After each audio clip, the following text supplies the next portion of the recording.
بسم اللہ الرحمن الرحیم ایاک نعبد و ایاک نستعین۔ میں آج آپ سب کو خوش آمدید کہتا ہوں۔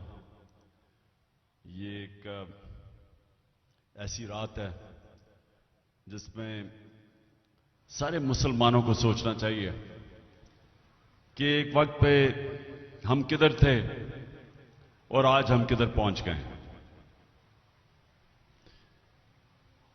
اور وہ اس لیے ہمیں سوچنا چاہیے کہ یہ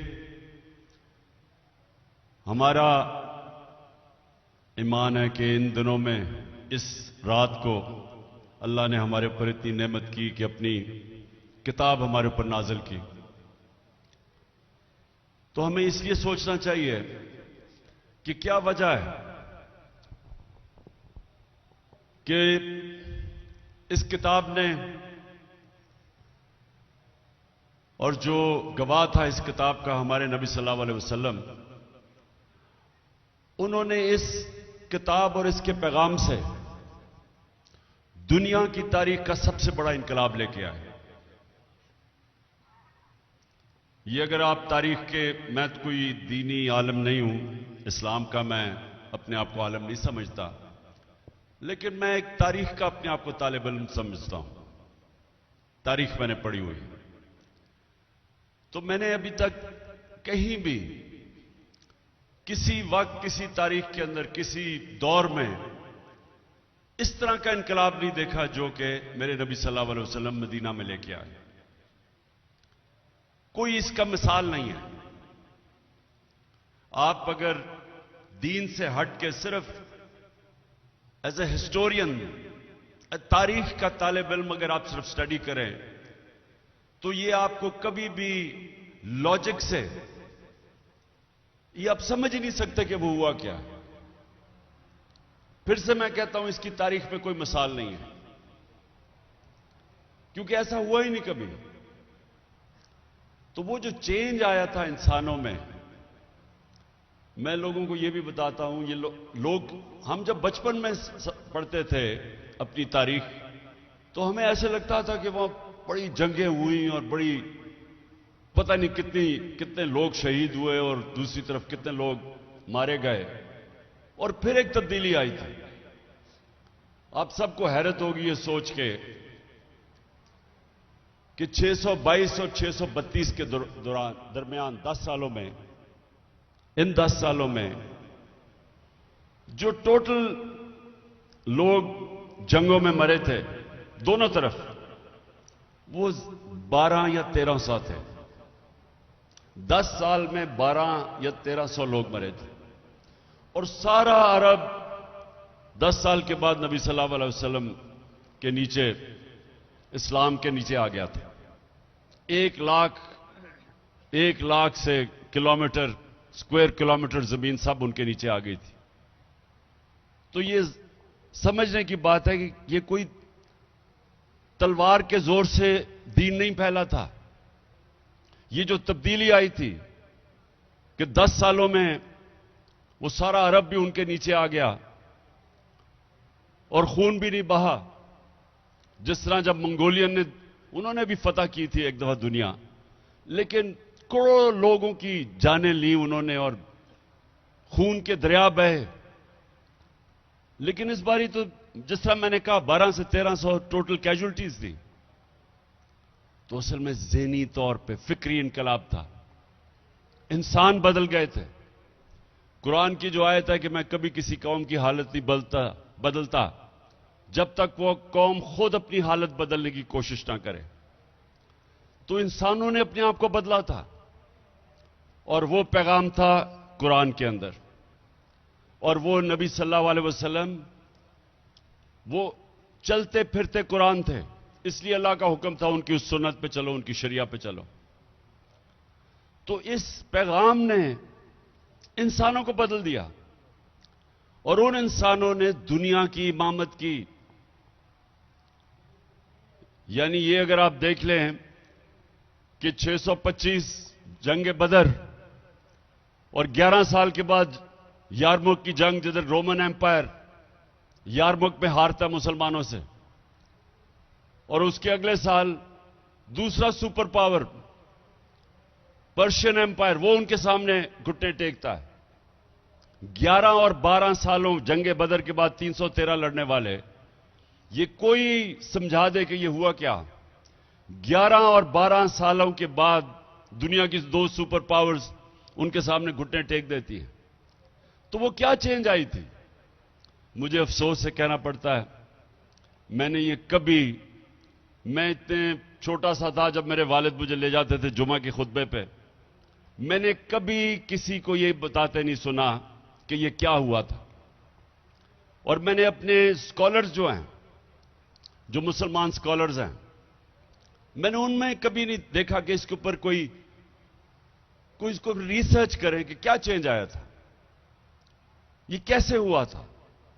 کیونکہ اس کی کوئی ایکسپلین بیان نہیں کر سکتا, کوئی نہیں بتا سکتا کہ یہ کیا ہوا تھا. اصل میں ہوا تھا, ایک پیغام آیا اور نبی صلی اللہ علیہ وسلم نے اس پیغام کے ذریعے انسانوں کو آزاد کر دیا. یہ یاد رکھیں کہ جو آزادی ہے, اللہ نے اپنی آزادی کے لڑنے کے لیے اس کو جہاد کہا ہے. اگر آپ اپنی آزادی کے اندر کی جنگ لڑتے ہوئے مرتے ہیں تو آپ شہید کا رتبہ دیا ہے. اور پیغمبروں کے بعد شہداء کا رتبہ ہے, اتنا بڑا رتبہ دیا ہے. اس کا مطلب آزادی کو اتنی اہمیت دی ہے کہ غلام قوم آگے نہیں بڑھ سکتی, صرف آزاد انسان اوپر جاتے ہیں. اور اصل میں لا الہ الا اللہ ادھر سے ہی آزادی شروع ہوتی ہے. جب آپ یہ بیان کرتے ہیں کہ اللہ تیرے سوا میں کسی کے سامنے نہیں جھکوں گا, تو یہ آپ کا آزادی کا سفر شروع ہو جاتا ہے. اور پھر اندرونی آزادی کہ جب آپ خوف, یہ بہت بڑا بت ہے. میری زندگی میں جو لوگ اوپر نہیں جا سکتے, وہ اپنے خوف کے اوپر قابو جو نہیں پاتا وہ اوپر نہیں جاتا کسی شعبے میں بھی. جو انسان خوف کے اوپر قابو نہیں پاتا اس نے آج تک بڑا کام نہیں کیا. جو میں مثال دیتا ہوں, جو شخص سب سے پہلے سب سے اونچے پہاڑ پہ چڑھا تھا آج سے کوئی 70 سال پہلے, تو اس سے پہلے سب لوگ جو اوپر چڑھنے گئے تھے ماؤنٹ ایورسٹ کے, وہ مر گئے تھے. اور شاید تھوڑے سے تھے جو بچ کے واپس آ گئے تھے. تو سوچیں کہ جب اس نے فیصلہ کیا چڑھنے کا, تو اس نے سب سے پہلے اپنے خوف کے اوپر قابو پایا. اور قرآن کی آیت ہے کہ جو لوگ ایمان لے آئے میں ان کے خوف دور کر دیتا ہوں. ان لوگوں کے خوف دور کر دیا اللہ نے. وہ جو عرب جن کی حیثیت ہی کوئی نہیں تھی, 2 سپر پاور دونوں طرف, تو ان کو آزاد کیا خوف سے, بڑے انسان بنانے کے لیے جنہوں نے دنیا کی امامت کی. پھر ان کو جو کیریکٹر ہے, ایک بڑے انسان کا بڑا کیریکٹر ہوتا ہے. جو مثال تھی صادق اور امین کی, سچا اور انصاف کرنے والا, جو ان کے صحابہ تھے سب لیڈر بن گئے, جو ان کے ارد گرد تھے وہ لیڈرز بن گئے, انسانوں کو لیڈرز بنا دیا. میں پڑھ رہا تھا کہ حضرت بلال جو غلام تھے انہوں نے بھی 2 کیمپین جنرل بن کے لیڈ کی تھی. غلاموں کو انہوں نے جنرلز بنا دیا. جو مجھے سب سے پسند ہے مولانا رومی کی, جب وہ کہتے ہیں کہ جب اللہ نے تمہیں پر دیے کیوں زمین پہ رینگ رہے ہو. سب انسانوں کے پاس پر ہیں, لیکن اس پرواز کے لیے ایک راستہ چاہیے. اور وہ راستہ آپ 5 وقت کی نماز میں مانگتے ہیں کہ اللہ اس کے راستے پہ لگا جن کو نعمتیں بخشی ہیں. وہ والا راستہ ہے پرواز کا, وہ بھی ہمیں نہیں سمجھ ابھی تک. سوچیں کہ آپ مکہ مدینہ جائیں, سب سے زیادہ آپ کو مسلمان پاکستانی ملتے ہیں وہاں. میں تو جب بھی گیا ہوں مجھے سب سے زیادہ وہاں پاکستانی نظر آئے, مسلمان. یہاں سب سے زیادہ عشق کیا جاتا ہے نبی صلی اللہ علیہ وسلم سے, عاشق رسول زیادہ یہاں ہے. تبلیغی جماعت کا اجتماع ہوتا ہے, 20 لاکھ لوگ جمع ہو جاتے ہیں. لیکن یہ پوچھیں کہ کیوں ہماری یہ حالات ہیں آج کہ دنیا میں گھٹنوں پہ پھر رہے ہیں, بھیک مانگتے ہوئے پھر رہے ہیں, ملک غریب ہے, لیکن پاکستانی امیر ترین ہیں, اربوں روپے کی ان کی پراپرٹیز باہر ہیں, لیکن ملک غریب ہے. کیونکہ ہم اتنا دور چلے گئے اس پیغام سے جس پیغام نے مسلمانوں کو اوپر لے کے گیا تھا. ایک دفعہ جو ایک پیغام اوپر لے کے گیا تھا، آج ہم وہ پیغام سے دور چلے گئے ہیں. اور وہ جو ملک آج اوپر ہیں، اور میں ان برطانیہ میں میرا بڑا وقت گزرا اسٹوڈنٹس لائف پہ، یونیورسٹی گیا، پھر میں کرکٹ کی وجہ سے. تو آہستہ آہستہ مجھے یہ سمجھ آئی کہ جو بھی نبی صلی اللہ علیہ وسلم کے پیغام پہ جائے گا، کیونکہ وہ رحمت للعالمین ہیں، سب انسانوں کے لیے وہ رحمت بن کے آئے تھے. تو وہ یہ نہیں تھا کہ رحمت المسلمین، نہیں تو ہو سکتا صرف ہم ہی مسلمان ہی اوپر جاتے ان کے پیغام پہ چل کے، لیکن وہ سب انسانوں کے لیے رحمت بن کے آئے تھے. تو جو بھی انسانی معاشرہ ان کے حکم پہ چلے گا وہ اوپر چلا جائے گا. جس طرح مسلمان تب اوپر گئے تھے، مدینہ کے بعد کئی 100 سال تک انہوں نے دنیا کی امامت کی. تو آج ہمیں پاکستانیوں کو یہ سوچنا چاہیے اس رات کو، یہ بڑی عظیم رات ہے کہ جس دن اللہ کی کتاب ہمارے پہ نازل ہوئی تھی. ہم کتاب کی اتنی قدر کرتے اور ہمیشہ کرنی چاہیے، اللہ کی کتاب ہے، لیکن ہم نے اس کے عمل نہیں کرتے. اس کے اوپر ہم عشق کرتے ہیں اپنے رسول سے، لیکن ان کی سنت پہ نہیں چلتے. اور اگر آج آپ اپنے حالات دیکھیں تو سب سے بڑی وجہ یہ ہے، جس طرح علامہ اقبال نے کہا کہ جب بھی مسلمان معاشرہ اوپر جاتا ہے، وہ واپس جاتا ہے وہ مدینہ کی ریاست کے اصولوں کے اوپر، اور پھر اوپر آتا ہے.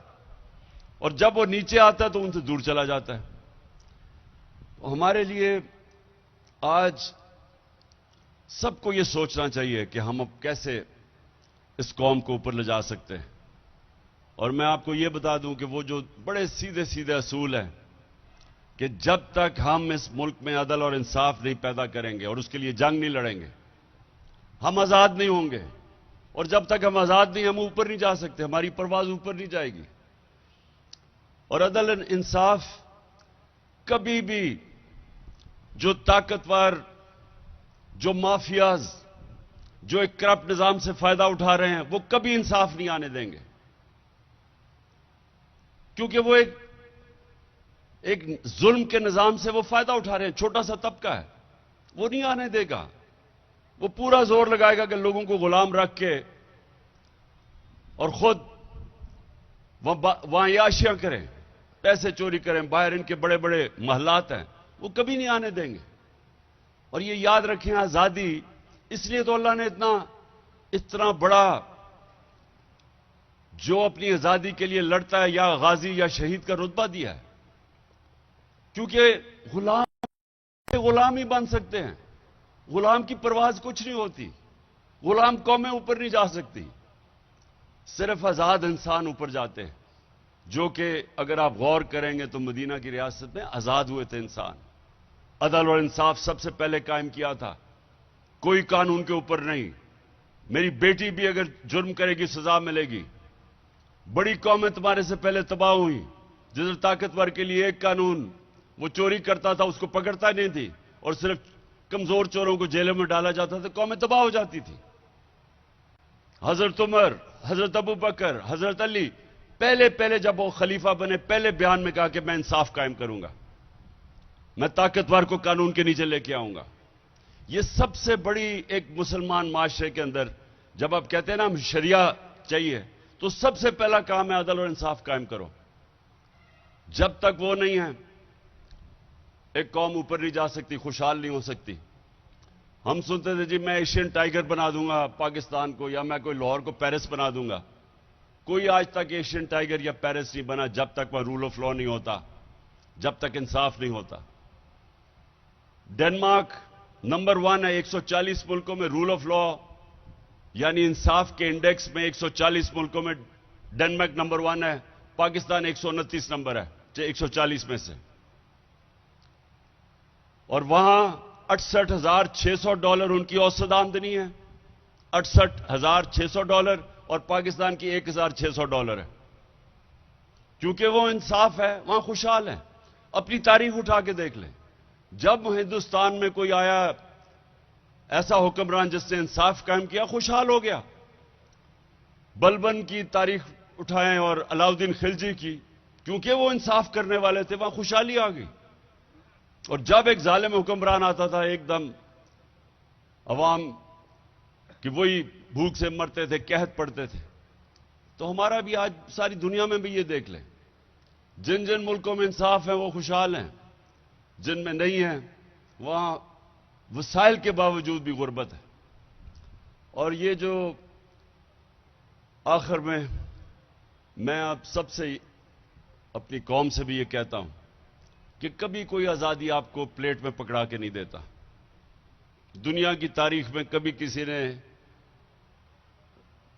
کسی نے زنجیریں خود ہی کھول کے نہیں آپ کو آزاد کیا. زنجیریں توڑنی پڑتی ہیں، آزادی کے لیے جدوجہد کرنی پڑتی ہے، جہاد کرنی پڑتی ہے.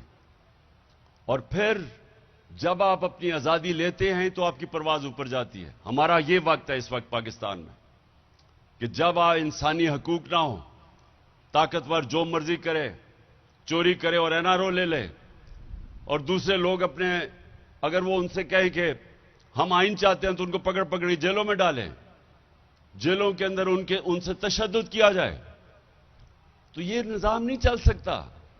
اور اس نظام میں یہ فیصلہ کر لیں کہ اگر آپ نے یہ نظام کو چلنے دیا تو آپ کا کوئی مستقبل نہیں ہے. اور یہ اللہ قرآن میں کہتا ہے کہ میری زمین پہ دیکھو کتنی قومیں میں نے تباہ کی جو میرے حکم پہ نہیں چلی. وہ کہتے ہیں، اور آپ دیکھ لیں کہ دنیا کی تاریخ میں کتنے بڑے بڑے سویلائزیشن آئے اور تباہ ہو گئے. سب سے بڑی وجہ یہ تھی کہ وہاں ظلم تھا. جو حضرت علی رضی اللہ تعالی نے کہا کہ کفر کا نظام چل جائے گا لیکن ظلم کا نظام نہیں چل سکتا. میں آج یہی چاہتا ہوں، جب آپ پیر صاحب دعا کریں، دعا مانگیں، تو ضرور ہمارے ملک کے لیے کریں کہ ہم سب سے زیادہ اپنے آپ کو انصاف لے کے ملک کو آزاد کریں.